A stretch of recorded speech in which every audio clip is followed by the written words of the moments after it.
Before the rules, the chaos game. Before football had stadiums, before jerseys, referees or even a proper name, it was pure chaos. Not a sport, not a league, not even a rulebook, just a ball and human instinct. Across ancient civilizations, long before modern countries even existed, people were already obsessed with one simple idea: kicking something round and chasing it. In ancient China, around 2000 years ago, soldiers played a game called Cuju. It wasn't entertainment at first, it was military training. The goal was brutally simple: kick a leather ball into a small net without using hands. No offside, no fouls, just skill, balance and precision under pressure. Meanwhile, on the other side of the world, ancient Greeks were playing Episkiros, a violent, fast-moving game where teams fought for control of a ball using both feet and hands. It was less sport, more battlefield rehearsal. And the Romans? They took it even further. They adapted these games into Harpastum, a brutal contest where strength mattered as much as skill. Players shoved, dragged and sprinted across fields trying to keep possession of a small ball. It was chaos, organized just enough to call it a game. But here's the interesting part. None of these ancient games were football yet. They were fragments, pieces of a future sport that the world didn't even know it was building.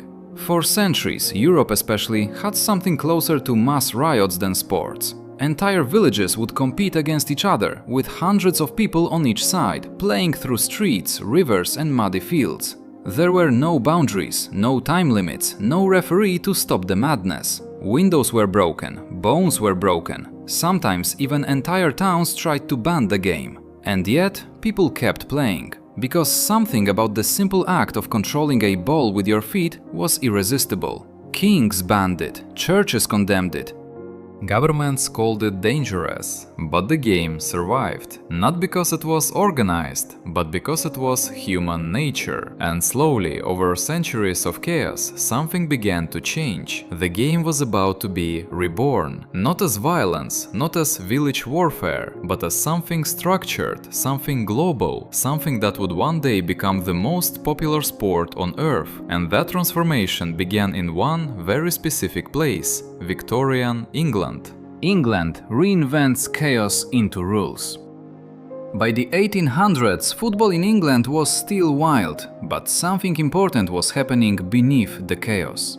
The game had spread everywhere: elite schools, working-class streets, university campuses, but there was one massive problem. Everyone was playing different versions of the same idea. In one school you could use your hands, in another, touching the ball with your hands was a crime. Some games allowed kicking shins, others banned it. Some had goals, some didn't even bother. It wasn't one sport, it was dozens of conflicting games wearing the same name. And that confusion was about to explode inside England's most influential schools. Places like Eton, Harrow, Rugby. These schools were basically laboratories for the future of football. At Rugby school they loved physical aggression. Carrying the ball? Allowed. Tackling hard? Encouraged. This version would later evolve into rugby, but at other schools something different was forming. A cleaner idea. A game where the feet mattered more than the hands, where control mattered more than violence, where skill slowly started replacing brute force. Still, every school defended its own version like a religion. When students graduated and went to universities like Cambridge, they brought their own rules with them. Imagine the chaos, dozens of players showing up thinking they're playing the same game and instantly realizing they are not. This confusion forced something revolutionary: a meeting. In 1848 at Cambridge University, representatives from different schools gathered to create a unified set of rules. They tried to agree on everything. Can you use hands? Is tackling allowed? How big should the field be? The result was the first serious attempt to organize football: the Cambridge Rules. They weren't perfect, but they planted a dangerous idea. Football could have one universal rulebook. Then came the moment that changed everything. In 1863, in London, representatives from different clubs gathered again, this time with a mission that would split sports history in two. Some wanted handling the ball to stay, others wanted it gone completely. The argument was so intense that it didn't just create disagreement, it created a separation. One group walked away and formed what would become rugby football. The other group stayed and created something new, a game played almost entirely with the feet. That group formed the Football Association, FA, and with it modern association football was born. They wrote down the first official rules of soccer as we know it today: 11 players per side, no running with the ball in hands, defined goals, structured matches, referees.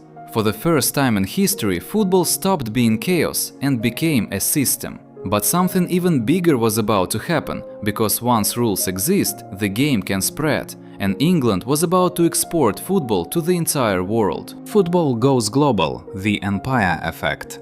Once the Football Association wrote down the rules in 1863, something quietly shifted in world history. At first, it didn't look like much. A few clubs in England playing by a shared rulebook, local matches, early tournaments, small crowds standing on muddy sidelines. But underneath that modest beginning, football had become something far more powerful than anyone realized. A portable idea. It didn't need machines, it didn't need wealth, it didn't even need perfect conditions. All it needed was a ball and space. And that made it unstoppable. Because at the same time football was being organized in England, the British Empire was at its peak, stretching across oceans, continents and cultures. British soldiers, engineers, traders and sailors were constantly moving around the world, and they brought something with them everywhere they went. Not just goods, not just language, but football. At first it was just a way to pass time. On docks in Argentina, British railway workers kicked a ball after long shifts. In India, soldiers played matches in dusty open fields. In Africa, merchants and engineers introduced the game in port cities. In Europe, students and workers picked it up from British influences and quickly made it their own. And something strange started happening. Local people didn't just watch the game, they copied it, then they improved it, then they built teams, then they formed clubs. Because football didn't feel like a foreign sport for long, it felt natural, like it had always belonged there. By the late 1800s, football clubs were forming everywhere: Buenos Aires, Montevideo, Milan, Prague, Cairo. Each place added its own style, its own rhythm, its own identity, but the rules stayed the same. That was the key.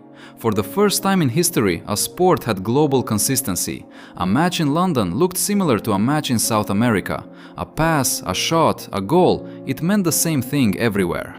And that created something revolutionary, a shared global language without words. Football became one of the first truly international cultural systems. No translation needed, no politics required, just understanding. If the ball goes in the net, everyone understands what happened. By the early 1900s, the game had grown so large that it needed structure beyond England. Countries began forming national associations. Scotland, Wales and Ireland were early adopters. Then continental Europe followed quickly. South American nations didn't just adopt football, they embraced it with passion that surprised even its creators. In Uruguay and Argentina, football became more than a pastime, it became identity. In Brazil, it blended with creativity, rhythm and improvisation. In Europe, it evolved into tactical discipline and organization. Different cultures, same game, completely different expressions. And yet, the world still had no single global competition.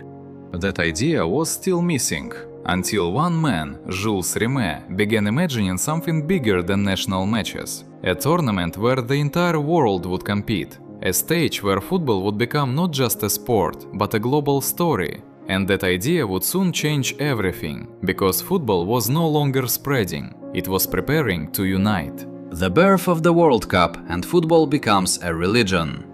By the early 20th century, football was no longer just a sport spread by the British Empire. It had evolved into something bigger, something emotional, something national, something people didn't just play, they believed in it. Countries were forming their own styles, their own heroes, their own football identities. Stadiums were growing, crowds were getting louder, rivalries were becoming personal. But there was still one missing piece in the global puzzle: a true world champion. International matches existed, yes, but they were rare, informal and limited. Football had gone global, but it still didn't have a global stage. That's when a French visionary named Jules Rimet pushed an idea that many considered unrealistic: a tournament where the best nations in the world would compete for one title. Not a regional cup, not an exhibition, a true world championship.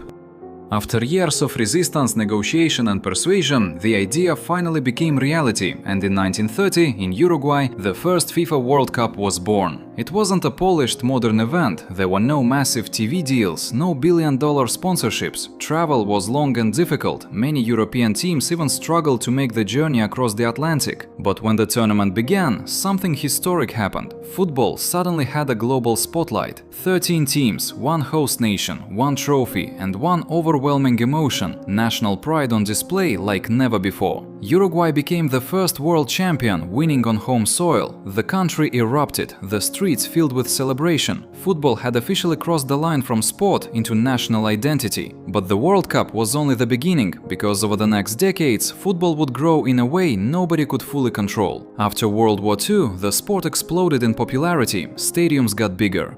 Radio broadcasts brought matches into homes. Then television changed everything. Suddenly football was not just local anymore, it was global entertainment. And with that visibility came legends. Players who were no longer just athletes, they became symbols. In Brazil, a young talent named Pelé rose to fame, playing with a joy and creativity that made the world fall in love with football all over again.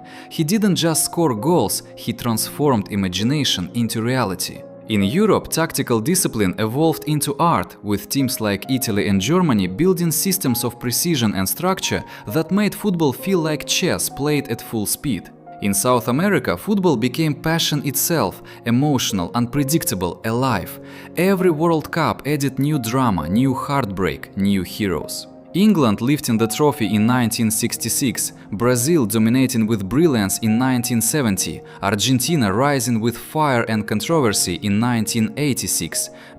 Germany and Italy building dynasties through discipline and resilience.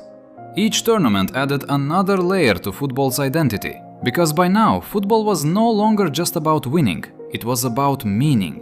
A nation's pride could rise or collapse in 90 minutes. Entire generations could remember exactly where they were when their team scored or lost. Football had become something close to a global religion. Stadiums became temples, players became icons, matches became rituals, and the World Cup became the ultimate stage of human emotion. But as the world entered the modern era, something even bigger was about to happen. Football was about to stop being just international and become completely globalized. Television, money, technology, and superstars would transform the game forever, and football would enter its most intense era yet. Modern football, money, legends, and the digital age.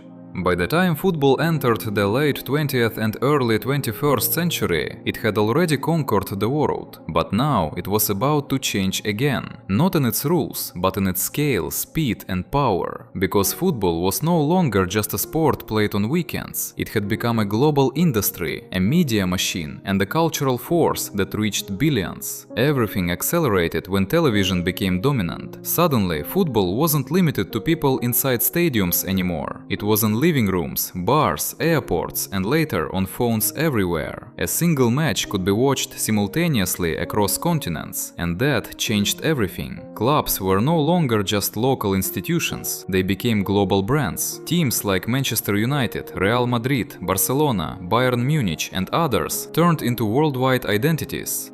Fans who had never set foot in England or Spain were wearing shirts, singing chants, and following transfers like national news. Football had officially gone global in real time.